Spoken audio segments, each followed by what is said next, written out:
Okay.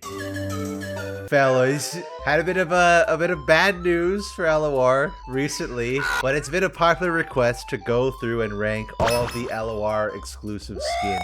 And there's been a lot of them tied to specific events. Some of them got crossovered with TFT. They're technically LoR exclusive, or they're Wild Rift exclusive. I don't know what. But we're gonna count them here, make this list a little bit more substantial. I don't know if they're gonna make any more of these, to be honest. I don't know if LoR is gonna get any more skins. The Riot layoffs have not impacted this game very well, which sucks because I love this game. And we'll talk about one of the most interesting aspects about it, which is the exclusive skins, I find. Because unlike Wild Rift, where when they make an exclusive skin for a champion, they still have to make it a skin for a champion. And I'll use an example. It's the very first one on this list, which is Arcade Anavia. You see what I mean? They don't have to limit themselves, because this would never, ever, ever work in Modern League. It's in quotation marks Anavia, but it's Star Fox. They turned her into a Star Fox. They're not bound to the character model of a League of Legends model. You cannot have this kind of character shape without it being completely unrecognizable, but it works for a skin. In a card game, it's just a PNG. And so I'm gonna just like start off this list. That's what I mean. We're just going to next tier. I don't love this one as much. I'm not a big fan of this one. What is arcade about this besides the pixel goggles? The Mega Mode has a bit of that polygonal inspiration that Malzahar does. There's not really anything arcadey about this. I guess his boomerang is a D-pad. That's kind of funny, but I think that means it gets put in D tier. I am not fond of this one in the slightest. Arcade Quinn. They're trying to pose her as a Pokemon trainer, which is a fun idea. Valor is just kind of lame. I think the idea of having her be a Pokemon trainer is a neat concept. I wish Valor looked significantly more interesting than he does. For me, that's just like, that's a C. So if I'm being truthful, this is Galio in just normal Galio in armor. Like, this is just default Galio in some gold armor. It's cool looking. Conceptually, it's just Galio in a bit of gold. I think bottom is C. That sounds good. B for Balio. That's not how it works. Arclight Seraphine. That's good. That's good, man. Because they don't need to give her the stupid hoverboard. And in the normal version of LoR Seraphine, she has a guitar. So in this one, she has a harp. Yeah, I don't think it's an S tier, but I would 100% put that at the top of A at least. What the dragon form looks kind of cool. I feel nothing. They whitewashed her again. Even the dragon form got whitewashed. I'd say this is probably equal to Galio, right? It's about the same tier. The one Legend of Runeterra exclusive Battle Academia skin. I forget how terrifying she looks. That's channeling some old Poppy energy right there. Here she looks okay, but this one is just, ugh. Okay, so it is just another Battle Academia skin. But for me, at least it's memorable because of how creepy it is. I kind of give it a B. Battle Boss Nocturne. That's quite good. I think Nocturne's actually convincing in this regard. There's a bit of a reference to Vigar as well with the big eye, and the cloak actually fades out properly because it's all arcadey bits. I think it's good. I think that's an A. I think that's good. Carnage Dragon Jack. So the level up on this one's pretty cool. He kind of makes sense to be a dragon. It's not too much of a leap, and the big floating head is cool. Doesn't really look like Jack. No, it doesn't. But again, like, I'm fine with that if they really take drastic departures for the LoR skins. There's not really a world where I often would use this over base Jack. Better than the Arclights though. And this one really is just kind of Nami with a bit more dragony influence. It's a cool water dragon. I kind of forget this one even exists. I like it better than Jack though. You know, it's better than the Dragomancers we just got for League, right? So it's fine. But now we get to the good ones, because there's a lot of these, and these ones are awesome because now we get to the corrupted skins. So already we have a Dark and Azir, which is already sick. But the thing about these skins is that they evolve. With every level, they become more corrupted. So we have like a base corruption here, where you can see some Dark influence, but still some Azir. But then you go, he splits his scepter in two. That is bad.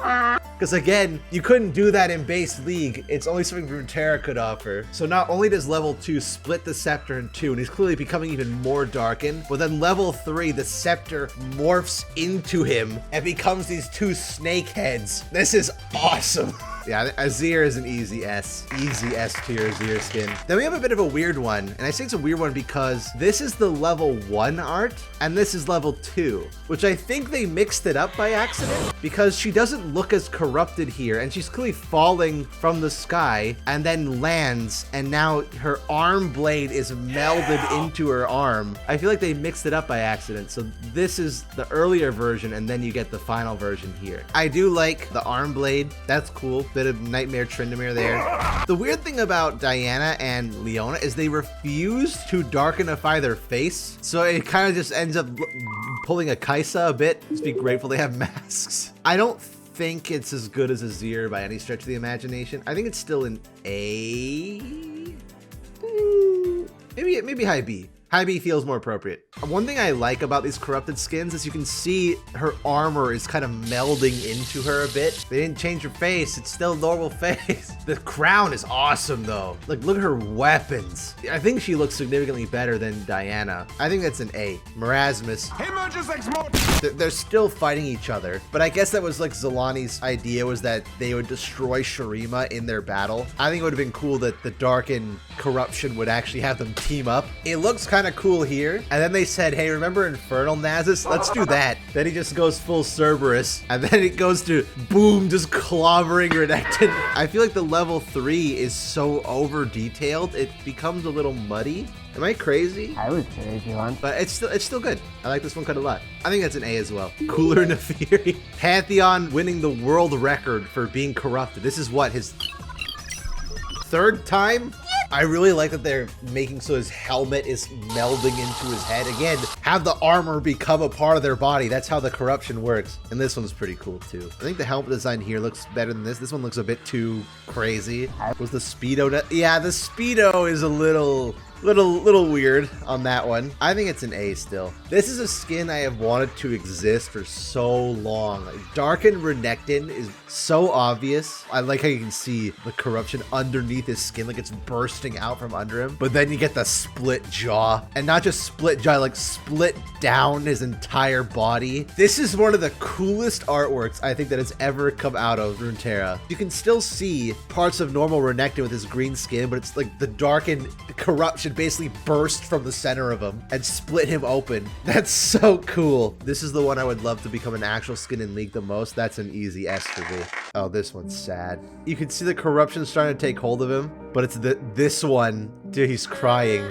Because he is the aspect of protection, and he can't stop himself. The fact that he can't stop himself, that is something out of the worst nightmare for a character like Tarek. This is such a twisted, evil concept. You have to be f***ed up to think this is of this for Tarek, and that's why it's S tier.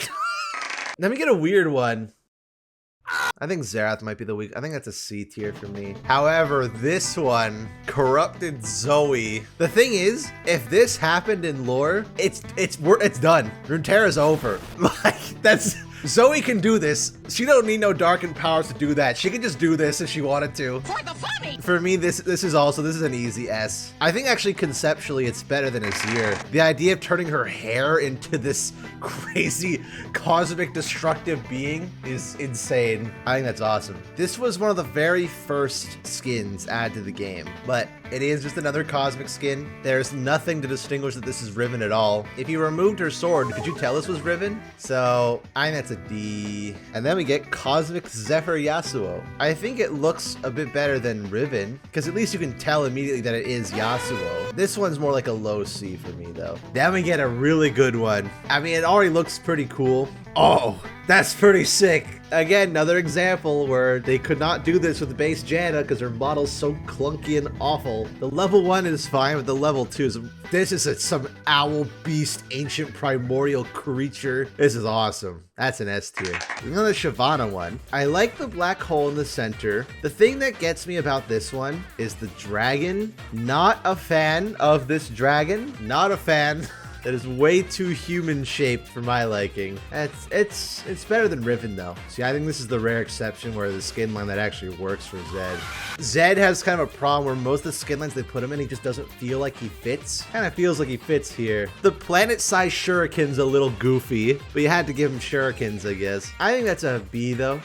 It's a B. Apparently, this is an LoR exclusive, which I completely forgot about. And this was a skin you'd get if you bought coins during Christmas. And there's the funny troll. It's wholesome. What, you know, I like this one. So fuck it. I put it A. I like this one. This one is weird. And to me, this is just normal Diana, slightly different armor. I think it's weird because they did the Eclipse Knight stuff, but then you have just Targon. You just have Solari soldiers. The Eclipse Knights are supposed to be a completely separate universe. I mean, the armor looks cooler than base Diana. I'll give them that. But conceptually, yeah, this is just Diana. Fizz Fin Slayer. This was part of the D&D skins, and it's fine. Fizz and some armor, basically. It's cute. You don't get to see the scar in the first art. You get to see it in the second one, though, but it's not that big of a deal. It's like a B, I think. It's okay. These skins were released around Arcane. I'm pretty sure these are supposed to be like high society Piltover is the idea behind these. Yeah, Piltover Caitlyn, yeah. I think it works nice as an alternate outfit for her. I don't mind this, actually. I kind of enjoy it. I've put that in a B. High society Piltover Echo feels wrong. This don't sit right with me. This really weird. I don't like this one. I'm all for region swap skins, but something about Piltover Echo feels morally incorrect. Not a fan. Nah. The thing is, at least Jinx's personality is coming across here. She's still being a rambunctious troublemaker, even if she isn't Piltover. I have a robot arm now. It's not bad. It's okay. I would put this up there with Caitlyn. Let me get Vi. It kind of is just Debonair Vi 2.0, isn't it? I feel very... Oh, Heimerdinger painting. I think it's a B. I'm not a fan of this one. This one is half and half. They launched in TFT and LoR at the same time, but I'm gonna count it. It's kind of so ugly, it reverts back around to being good again. It's ugly and it owns it.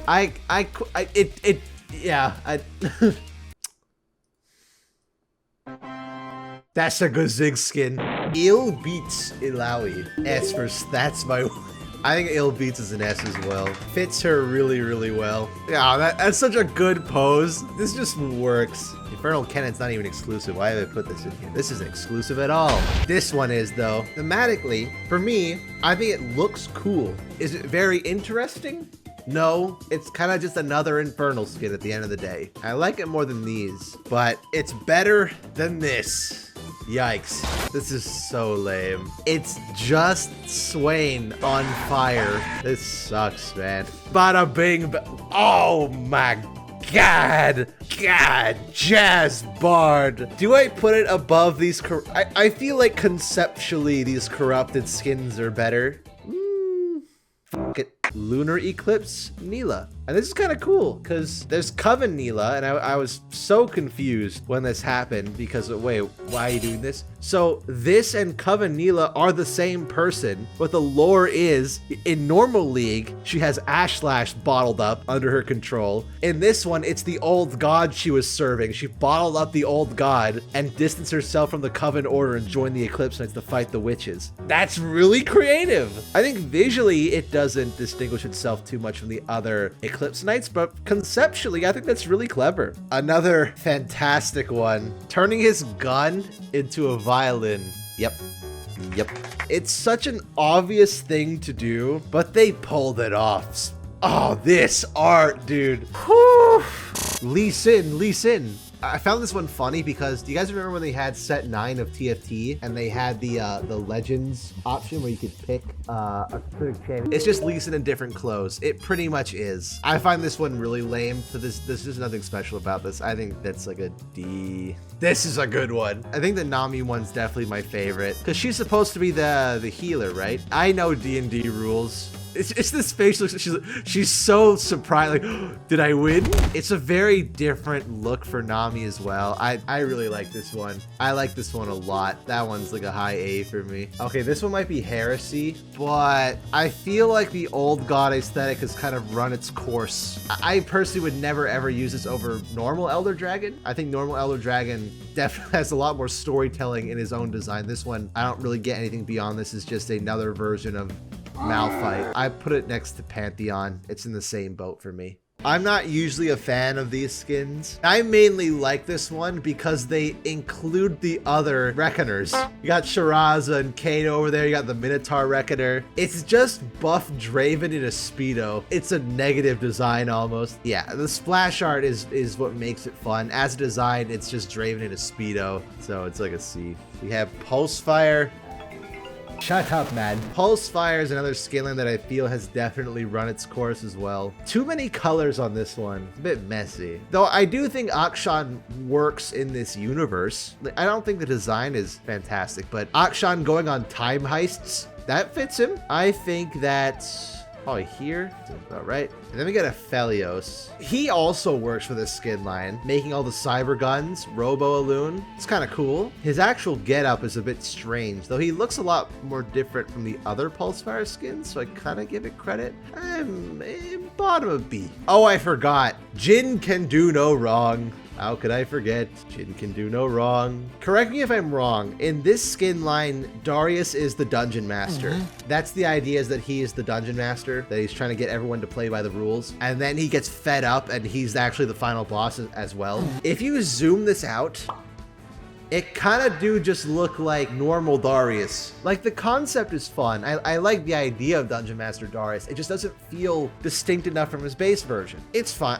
Conceptually, I like it. So I'll do it a B. The one exclusive Soul Fighter. And this one looks pretty cool, but then you get to the Kaka form looks pretty sick.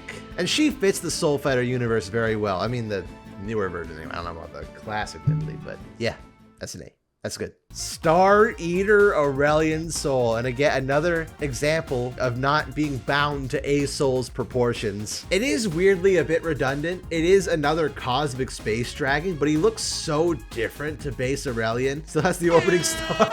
I quite like this one a lot. Like, it's not up here, but I think it's still an S tier. This is awesome. Oh, the Gwen mains were not happy about this one.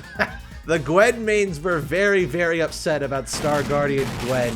It's an example of where this character fits into this universe really well, but the aesthetic has been done to death that she doesn't feel distinct from the rest of them. I think it's a B though. It's fine. Winter Queen Ari. I kind of feel empty on this one. These ice spikes do not look like they're a part of her at all. These look like an accessory she just strapped around her. It's like, all right, just gotta put the ice spikes on. There we go. You could have done like a cool actual ice version of Ari where she's made of ice. Feels very restrictive. World Breaker Elise. I quite like this one. This is a neat idea to have one of the World Breakers have a more human-y form and then turn into one of the World Breakers.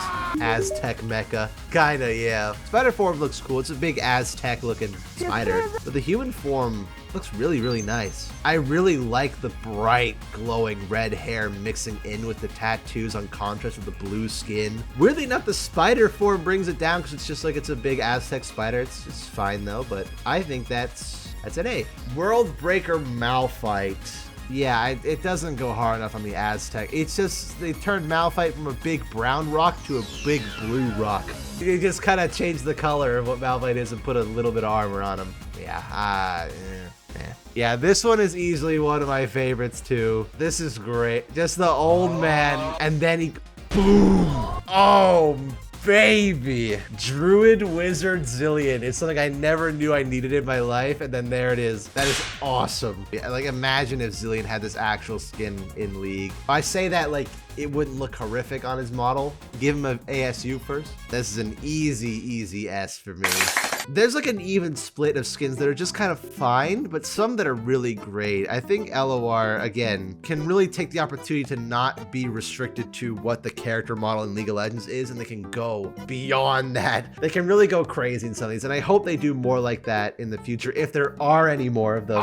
The future of Runeterra is uncertain at this point. I've loved these exclusive skins. If they have to remain LoR exclusive, then so be it. I think they deserve it. Perhaps next time we do the Wild Rift skins, perhaps? There's a lot more of those, and those ones I'm not as familiar with, so that would be more like gut reaction stuff, but we could do that sometime. But yep.